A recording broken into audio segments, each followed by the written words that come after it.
friends and followers, kung gusto niyo ng mga latest showbiz balita, bisitahin niyo lang ang website ng PEP na www.pep.ph.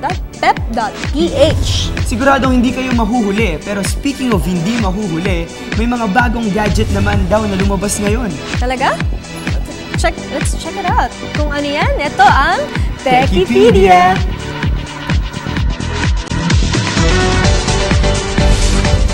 Ngayong papalapit ng holiday season ay muling naglalabasan ng mga bagong techno gadgets and communication devices. Ngayon pa lamang ay nag-iisip na mga consumer kung alin sa mga ito ang kanilang bibilhin, pangregalo man o para sa personal na pangangailangan. Kaya hindi rin may iwasan na mapagkumpara ang ilan sa mga ito gaya ng Galaxy Note 2 at iPad Mini.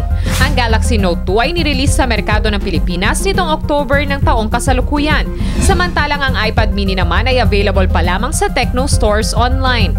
Pero bakit nga ba naging bukang bibig agad ang mga ito ng mga Filipino consumers? Ang Galaxy Note 2 ay mas manipis at mas magaan kung iahambing sa ibang Galaxy products. Samantala ang iPad Mini naman ay mas malaki at mas mabigat dahil gawa ito sa anodized aluminum, hindi tulad ng Galaxy na gawa sa usual plastic design. Ang resolution ng Galaxy Note 2 ay suportado ng widescreen content na tamang-tama sa panonood ng pelikula at TV shows. Samantalang ang resolution ng iPad Mini ay mas mababa kumpara sa Galaxy. Suportado rin ng S Pen stylus ang Galaxy Note 2 na mas magpapabilis sa users na makapagsulat at makapag-drawing sa screen nito. Pagdating sa camera ay wala namang ginawang pagbabago sa Galaxy Note 2 pero maganda pa rin daw ang rehistro nito sa video chatting. Samantala ang iPad Mini ay suportado naman ng FaceTime HD front-facing camera at EyeSight camera. Ang iPad Mini ay pinatakbo ng pinakabagong mobile operating system na iOS 6 na naglabas din ng mga bagong phone application.